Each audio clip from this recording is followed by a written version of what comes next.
Hey YouTube, Ryan Knight here. I I've been playing a game called Sword Art Online Memory Defrag.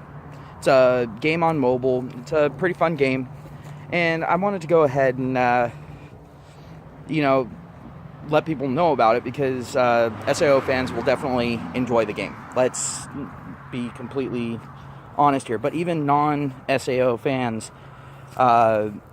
could definitely have a lot of fun with this game. It's very skill based. You can actually pull off some pretty next level shit in it. But let's get down to it. With the game, there's a parry system and a switch out system. Parry system, that's pretty self-explanatory. When an enemy's coming in to attack, you parry.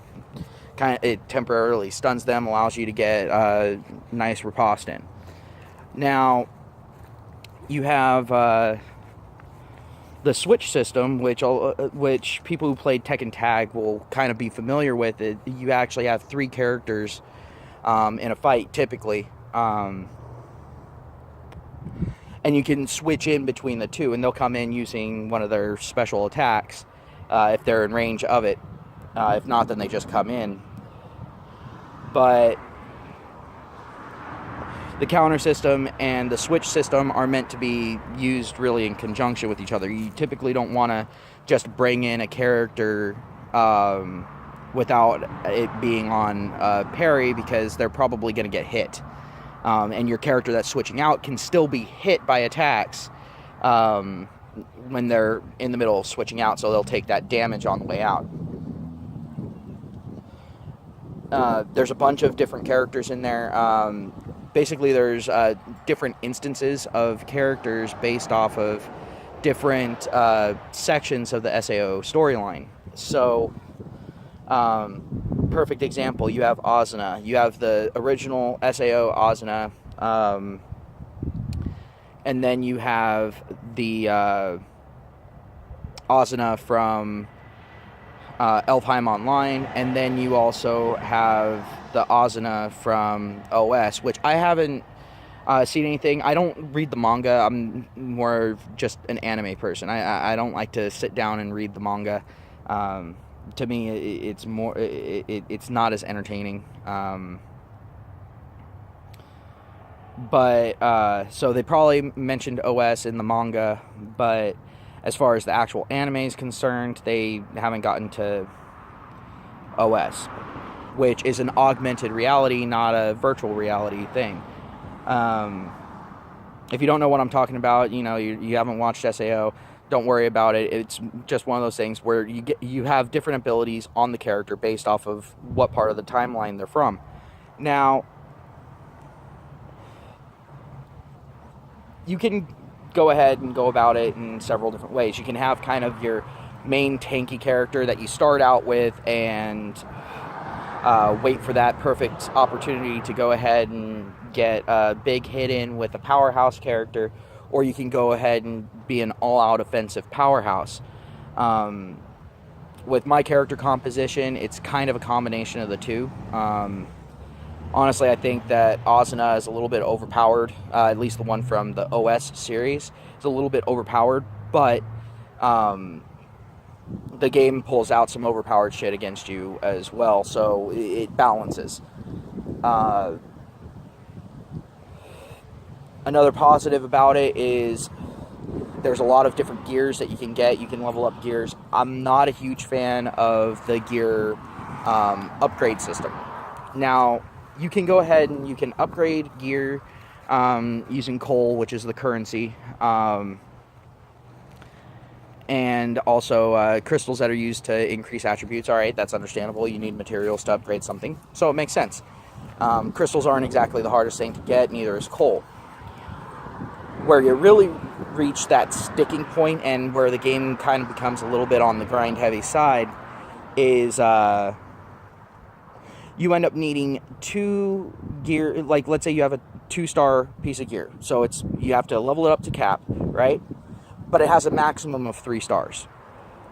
Well, you then have to go ahead and get 2 other 2-star pieces of gear in addition to that one of the same kind to go ahead and bring it up to the 3-star, and then you have to level it up from level 1 all over again after you do the evolution. Luckily, you don't have to cap out the material gears for the evolution initially.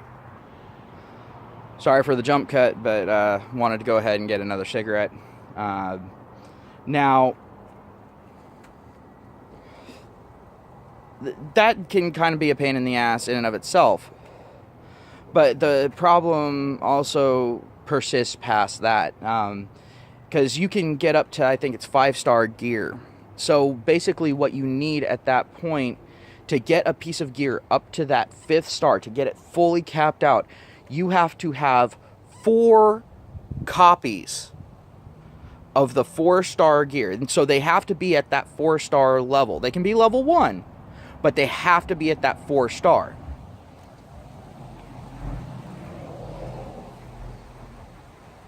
That is absolutely ridiculous, especially because the 5-star gears, I haven't seen an event where you can get 5-star gears from doing it. Well, 5-star potential gears from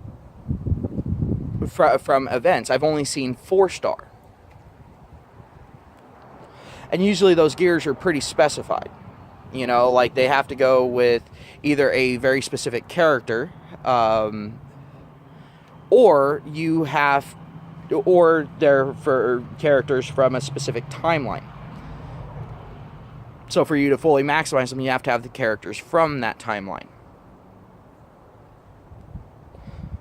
Right now, the big thing is the OS timeline. I don't have a problem with that.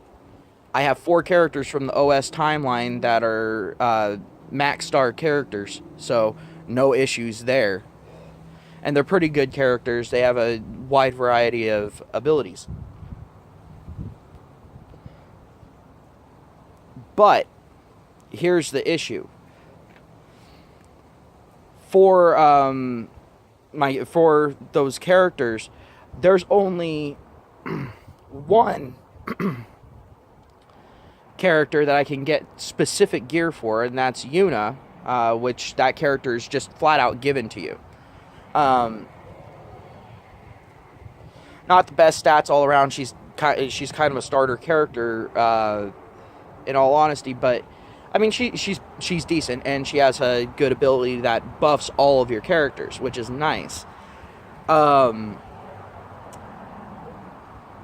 The problem that I have with the gear system is going to tie into something else later, so go ahead and keep it in mind.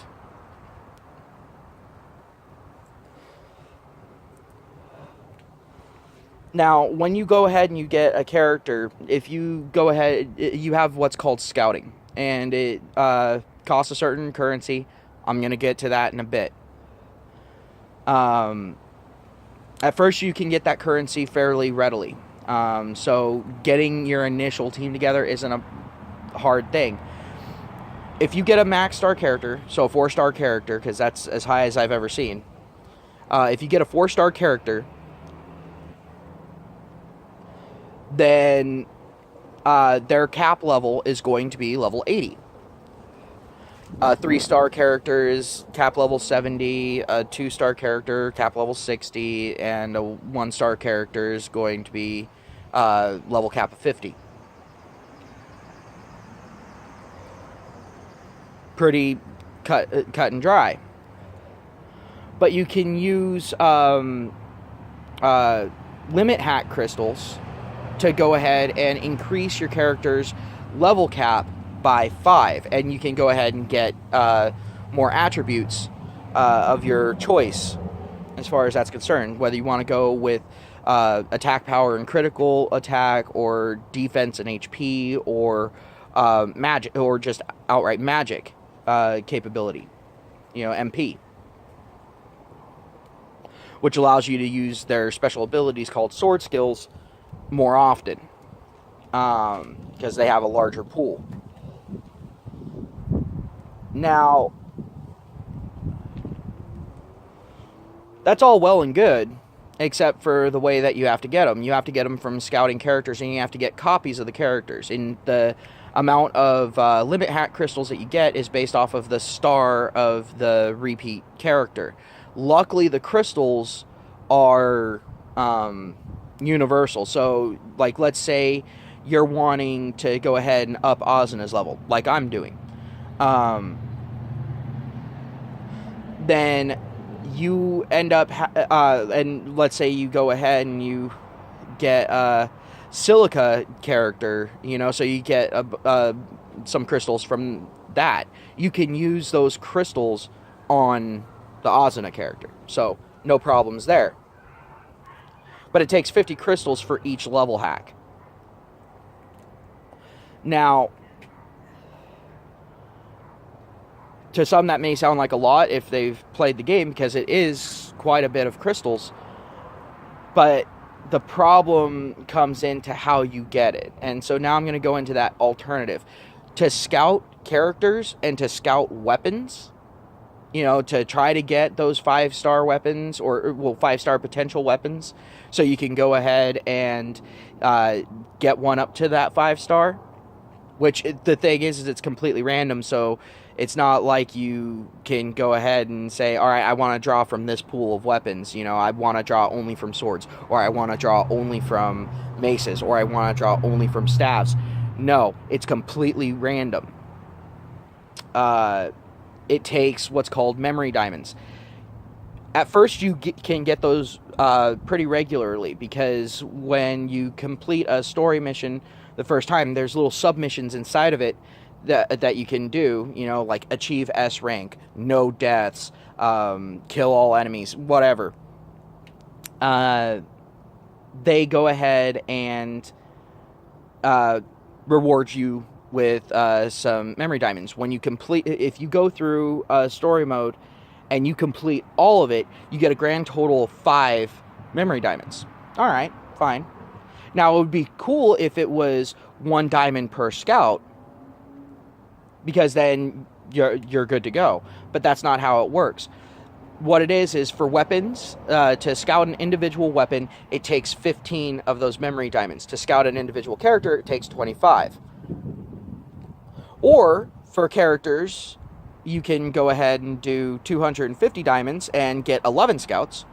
So you're scouting 11 characters at the same time, so you're basically getting 1 for free.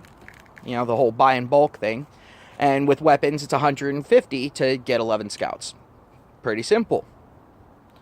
The math checks out across the board.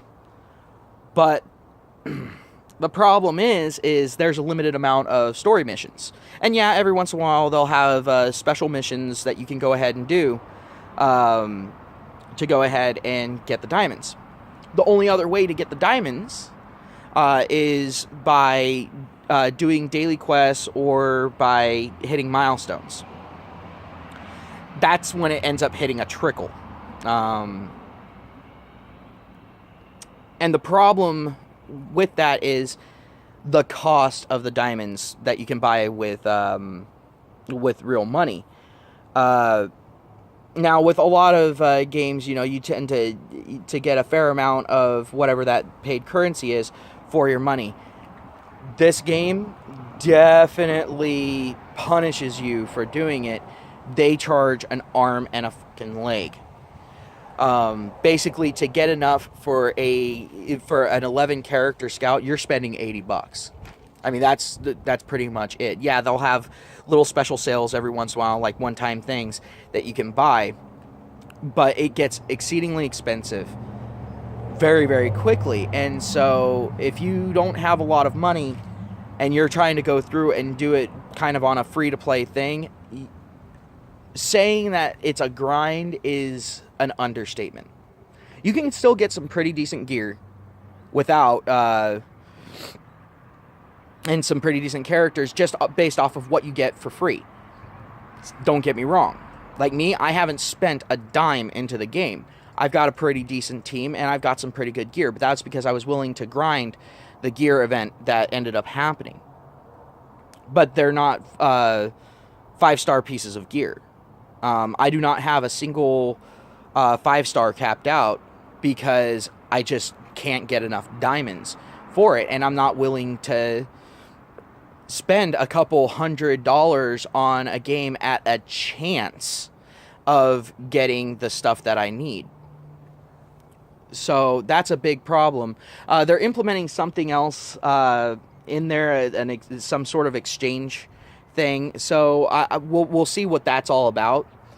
But there's also at least a previous version of it where you can go ahead and exchange. I still haven't figured out how it goes. It says you can exchange 4-star pieces of gear for another 4-star piece of gear, but you can only do that exchange for that item once, and I think it refreshes every week or something. But here's the problem. You're exchanging 4-star pieces of gear that I'm assuming you have to have maxed out, because I have several 5-star max pieces of gear. Not them being maxed out, but their maximum potential pieces of gear, and it doesn't pop up in the trade material. So I'm assuming that it means you have to have those 4-star pieces maxed out. You know, it has to be at its absolute maximum capability. That's a big issue, since the top rarity that I've seen on anything is 3. And it's not like you can trade pieces of armor, you know, regular gear, for these things. If that was the case, then it would be, I mean, yeah, it would still be grind heavy, but it would be possible. But here it's, oh, you need to spend a fuck ton of diamonds to go ahead and get the gear to trade for one of these pieces of gear. And you have to get lucky on your draw, because you're not guaranteed to get one of those high-level pieces of gear. I mean, hell, I've had scouts where the maximum star level I got was 3. And so you've got a big issue there. I think they need to address that balance if they want the game to continue. I mean, don't get me wrong, the game's fairly popular. It's a pretty populated game. But I can see the game starting to die off because they also haven't completed the game fully. There's a whole set of story modes that hasn't been unlocked yet. And I mean, their events are pretty interesting. They have different things. But like with the current event that's going on, it actually sends you up against 3 boss enemies, and their attack patterns are insanely difficult to get past, and they want you to go ahead and basically solo it. You know, with just your 3 characters, not being able to team up with other people. And it's absolutely ridiculous because of the sheer amount of damage that they can cause. Like I said, I have some pretty high-level gear for my characters, and it's gear that's specified for my characters, and yet I'm still having a hard time going through and beating these bosses. There's no way I'm going to S-rank on it with the enemies being level 100. Hell, me S-ranking with them at level 80 was difficult enough as it is. And I have my Asuna character at level 90 right now. And she's basically a walking Gauss cannon. I mean, let's just be completely and totally honest here. She hits like a Mack truck. And I'm still having issues getting in there and going up against some of these enemies. And I don't mind a challenge. It's one of those things where if you practice enough, if you basically, it's kind of a Dark Souls type of thing, you know. If at first you don't succeed, die again. It's definitely got that kind of mentality, and I don't mind that. It makes it really fun, and it makes it that much more fulfilling when you do finally beat that level or whatever. But the thing is it definitely benefits people that do a pay-to-win thing, because that is a ranked event. So people who are able to get that S rank in there, beat it exceedingly fast, take minimal damage and cause maximum damage, you know, basically the people with the best gear win. Skill only goes so far, because it also factors in time. So if you have two people, you know, one that has absolutely great gear and moderate skill, and then one that has insanely good skill but moderate gear, the one with the better gear and the moderate skill is going to win out, because the other person will not be able to cause enough damage to keep up with them on the time.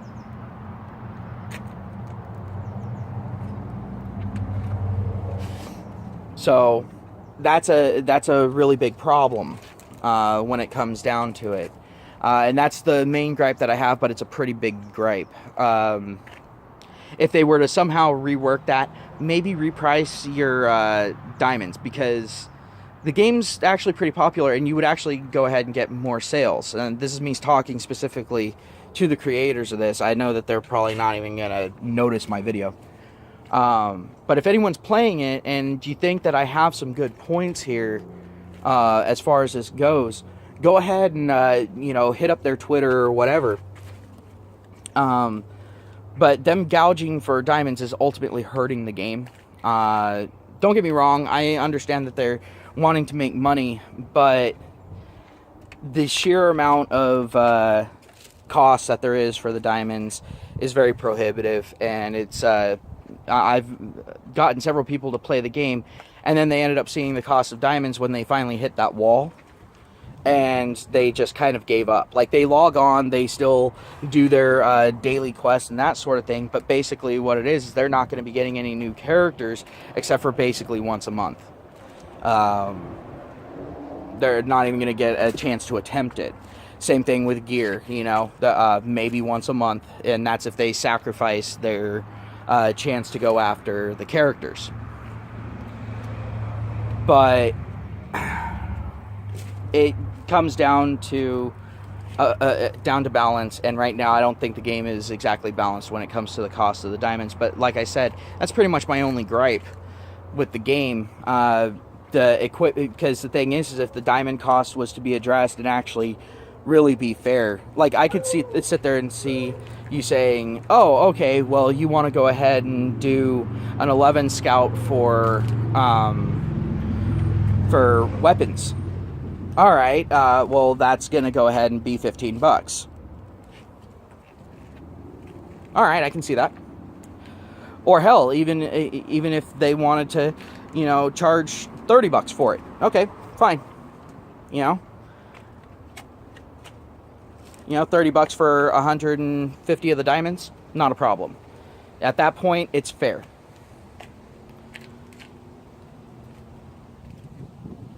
But what they're currently at, it definitely doesn't pan out. And I looked at the pricing schemes for it. It doesn't seem like you get any real increase for buying the diamonds in bulk. For spending that $80 in, you don't really get anything extra. You just get the diamonds that you would have paid for, even if you'd bought the $8 10 times. You're going to get the same amount of diamonds. That's a big issue as well. You guys have already shown you got the buy in bulk mentality on lock. Maybe you need to apply that to diamonds. Either that, or you need to massively adjust the price of diamonds down. Then maybe you'll get people like me who will be willing to spend money as long as we can see the value in it. But as it stands right now, can't see the value in it. Especially not with you making it so easy to get diamonds in the beginning. But overall, I suggest the game. Just be ready for a grind if you're wanting to do the free-to-play thing. I know a lot of people are used to hearing that. But with this one, it's very, very true. Because if you're going to do pay to win, you are going to pay basically you're going to be selling your firstborn child to go ahead and get even a chance of the max gear. All right, have yourselves a nice day. I highly recommend go ahead and trying this game. Take care of yourselves, be safe, and go ahead and continue gaming. If anyone has any other games that they'd like to suggest, go ahead and leave it down in the comments. I'll talk to you later.